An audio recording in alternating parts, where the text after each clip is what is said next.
নারী ছাড়া পুরুষের জীবন যেমন অর্থহীন, পুরুষ ছাড়া নারীর জীবনও অপরিপূর্ণ। এক কথায় নারী পুরুষ একে অন্যের পরিপূরক। এ প্রসঙ্গে পবিত্র কোরআনে ইরশাদ হয়েছে, তারা তোমাদের আবরণ স্বরূপ আর তোমরা তাদের আবরণ। সূরা বাকারা আয়াত 187। স্বামী পুণ্যবান হলেও গুনাহগার স্ত্রীর কারণে সংসার সুন্দর ও পবিত্র হয় না, কিন্তু স্ত্রীও যদি নেককার হন তাহলে দাম্পত্য জীবন পরিণত হয় স্বর্গরাজ্যে। আর সেই স্বামী স্ত্রীকে বলা হবে জান্নাতে প্রবেশ করো তোমরা এবং তোমাদের স্ত্রীরা সানানন্দে। সূরা যুখরুফ আয়াত 70। তাই তো রাসূল সাল্লাল্লাহু আলাইহি ওয়াসাল্লাম ইরশাদ করেছেন, পার্থিব জগৎটাই হলো ক্ষণিক উপভোগের বস্তু, আর পার্থিব জগতের সর্বোত্তম সম্পদ সতী সাধ্বী নারী।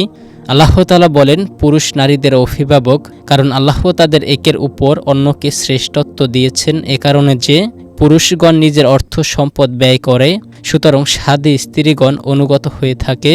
পুরুষের অনুপস্থিতিতে আল্লাহর হেফাজতে তার অধিকার সমূহ হেফাজত করে। সূরা নিসা আয়াত 34। স্বামীর আনুগত্য ও নিজের চরিত্রের হেফাজতকারী হয়ে থাকেন নেককার নারী। এসব নারীদের জন্য জান্নাতের ওয়াদা রয়েছে। যে নারী 5 ওয়াক্ত নামাজ পড়ে, রমজান মাসে রোজা রাখে, নিজের লজ্জাস্থান হেফাজত করে এবং স্বীয় স্বামীর আনুগত্য করে, সে নিজের ইচ্ছা অনুযায়ী জান্নাতের যে কোনো দরজা দিয়ে ভেতরে প্রবেশ করবে। সোহেহ ইবনে শিব্বান 4163, মুসনাদ আহমদ 1573। স্ত্রী নেককার যেভাবে বুঝবেন। নেককার স্ত্রী চেনার উপায় জানিয়ে দেওয়া হয়েছে। হাদিসে ইরশাদ হয়েছে, উত্তম স্ত্রী সেই যার দিকে তাকালে তুমি আনন্দিত হও, আদেশ করলে আনুগত্য করে, তুমি দূরে থাকলে তার নিজের ব্যাপারে ও তোমার সম্পদের ব্যাপারে তোমার অধিকার রক্ষা করে। তারপর তিনি কোরআনের উক্ত আয়াত নারী পুরুষদের অভিভাবক তেলাওয়াত করেন।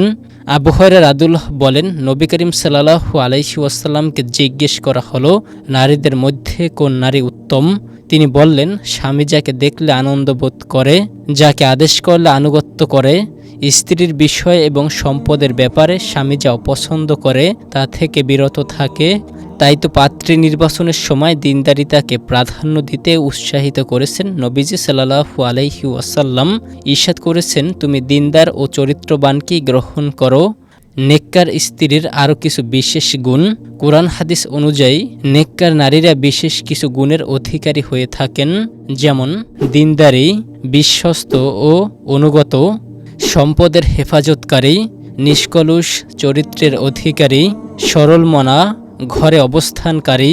আল্লাহ তাআলা মুসলিম উম্মাহর সকল নারীকে নেককার ও সৌভাগ্যের প্রতীক হিসেবে কবুল করুন। পুণ্যবতী স্ত্রীর মর্যাদা দান করুন। আমিন।